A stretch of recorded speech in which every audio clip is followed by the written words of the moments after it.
আজকে রান্না হবে ডিম বানাবো। এখানে ডিম সিদ্ধ করে নিয়েছি, করে ছাড়িয়ে নিয়েছি। 4টে ডিম আছে। আর এখানে নিয়েছি মিডিয়াম সাইজ 2টো পেঁয়াজ, ক্যাপসিকাম, 2টো টমেটো, ধনেপাতা, কাঁচা লঙ্কা 3টে, আর এখানে আদা, রসুন আর জিরে বাটা বেটে নিয়েছি। গ্যাস জেলে কড়া বসিয়ে দিয়েছি। এবার দিয়ে দেবো সরষের তেল।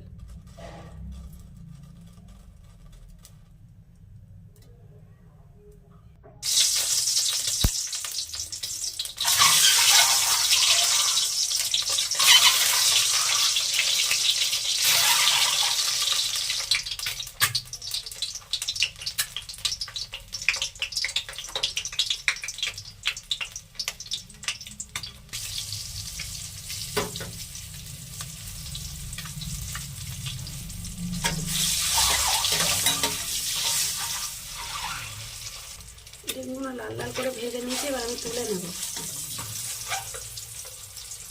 ডিমগুলো ভেজে তুলে নিয়ে নিয়েছি।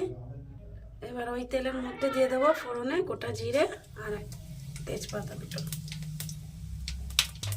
দেবো পেঁয়াজ কুচি। আর পেঁয়াজ কুচিগুলো দিয়ে দিয়েছি। এবার এর মধ্যে দিয়ে দেবো ক্যাপসিকাম আর টমেটো।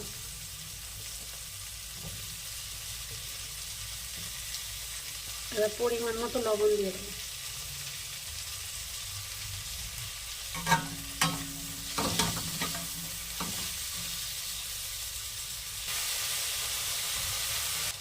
পেঁয়াজ, ক্যাপসিকাম, টমেটো সব নরম হয়ে গেছে। এবার দিয়ে দেবো আদা রসুন বাটা। বাটাটা 1 চামচ দিয়ে দেবো। 1 চামচ দিয়ে দিয়েছি। আদা রসুন জিরে বাটা 1 চামচ দিয়ে দিয়েছি। এবার দিয়ে দেবো ধনে গুঁড়ো 1 চামচ। আর দিয়ে দেবো 1 চামচ লঙ্কা গুঁড়ো। আর দিয়ে দেবো অল্প পরিমাণে হলুদ গুঁড়ো।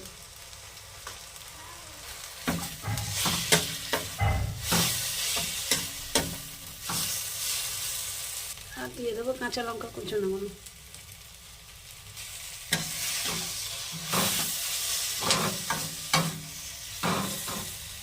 দেখো ভালোভাবে কষানো হয়ে গেছে। এবার আমি অল্প করে জল দিয়ে দেবো। এবার জল দিয়ে দেবো। মশলা থেকে তেল ছেড়ে গেছে। এবার আমি জল দিয়ে দেবো অল্প করে। এবার জলটা ফুটে গেছে ভালোভাবে। এবার আমি ডিমগুলো দিয়ে দেবো ওর মধ্যে। আর দিয়ে দেবো ধনেপাতা কুচি।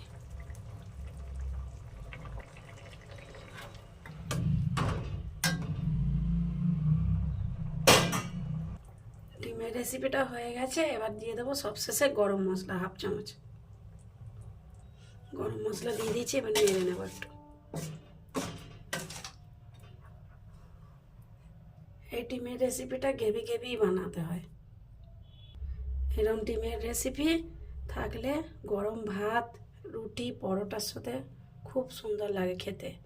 তোমরা একবার হলেও বানিয়ে খাবে বন্ধুরা।